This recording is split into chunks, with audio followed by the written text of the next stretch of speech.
Hey everyone, London here. Today's video will be in a different video, but recently I just got this off of Amazon. This is the Thomas and Friends 80th Anniversary Engine Celebration Pack. I've been really wanting the 80th Anniversary merch for a while because it looks really good. Well, not all of them look really good. Most of them look really good, but yeah. So yeah, let's just get to the opening. Okay, so some people say this is AI generated, some people say this is not AI generated. What do I think of it? I feel like they used AI, but at the same time they didn't.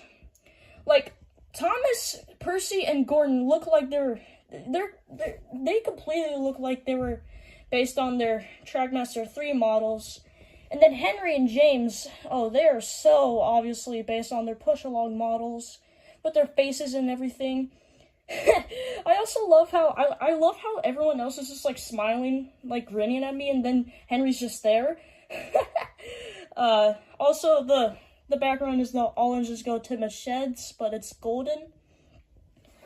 And then we got this, you know, I actually kind of like this. This is actually kind of cute. Like, I can see this being like using like something like a coloring book. Yeah. And then let's open this up here. And then we got this is the All Engines Go map. Yeah. Also, wait. Okay, now I think this is 100% AI generated, because look at that. Look at that track, and look at the tracks to the shed. Also, look at Cranky. He looks thirsty. Alright, well, let's get these out of here. And then, here's the entire map. And then, these are just tracks that lead to nothing. Oh, jeez, man. These are just pictures of all the Thomas characters, as you can see. Salty's included here for some reason, I don't know. And then Duck and Flying Scotsman makes sense because they got toys for the 80th anniversary. But why Hero, and why Harold, and why Salty and Ashima too? Like, I don't know, this is random. They didn't include Rebecca. I guess Rebecca's the one character that Mattel wants you to forget about. Whatever. It's okay. And then we got more coloring book looking images. Yeah, this actually looks pretty cute, not gonna lie. Alright. And then let's get to the toys unboxing. Starting out with the main guy himself, Thomas. I actually think this Thomas looks really good in my opinion.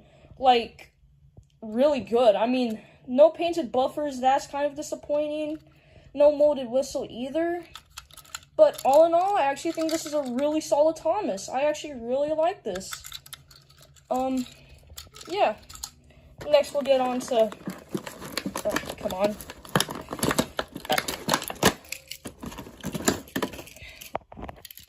Here's Henry. Henry looks pretty good for the most part.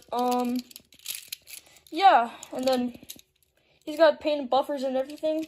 Really like this, actually. And then here's the tender.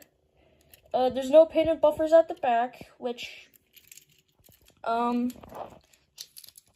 mean, this Henry overall, I would give it, like, a 7.5 out of 10. Like, it's not the best, but, I mean, hey, it's still pretty good. Alright, next up, we got Percy. Except for the unpainted running board and buffers, Percy might be my favorite, might be my favorite model for the 80th anniversary Trackmasters we've gotten. I don't really like the side rods all that much, but it's okay. The whistle's molded, that's something I really, really like. And then, yeah, I actually really like the 80th anniversary Trackmaster Percy. Looks really good in my opinion. Alright, next up we got the push-along James. And here he is. Here's James unboxed. I'm gonna be honest, James is good, but he has so many flaws. Like the bronze side rods, I never liked that. And then the tender is completely based on the All Engines Go push along James. Something I really don't like, but whatever, it's okay. Yeah, overall, I actually kind of like James. And then we saved the worst one for last, but it's okay. Oh, the coal. It's got that coal that you'll lose in like 2 seconds. And then here's Gordon. Gordon might be my least favorite Trackmaster 3 model so far. He's really fat, honestly. I don't know, just something about this Gordon's pretty weird. But whatever, it's okay. I forgot to show the instructions at the beginning of the video, so here they are. There's nothing much new to this. Not much you need to know about. Recently I just put batteries in the 3 Trackmaster 3 engines, and let's test if they work out. Starting with Thomas. He works quite well. Also, I forgot to mention that I am glad this doesn't have the scratch on it like in the classic version, like Rarest Moments. Yeah, I'm just overall, I'm glad it doesn't have that scratch or whatever it was. Alright, next one we'll be doing is Gordon, and Gordon's chassis is basically Thomas's chassis. And then he works quite well. And then last but not least, we got Percy here. And then also works quite well, so yep, there you go. So overall, what are my final thoughts? Honestly, it's not the best pack ever, but for 40 bucks, I would say this is worth it. Like every push along in Trackmaster is just like $10. So I mean, for $40, it's worth it. It's worth it. So anyways, this is London Stickman, and I'll see you guys next time.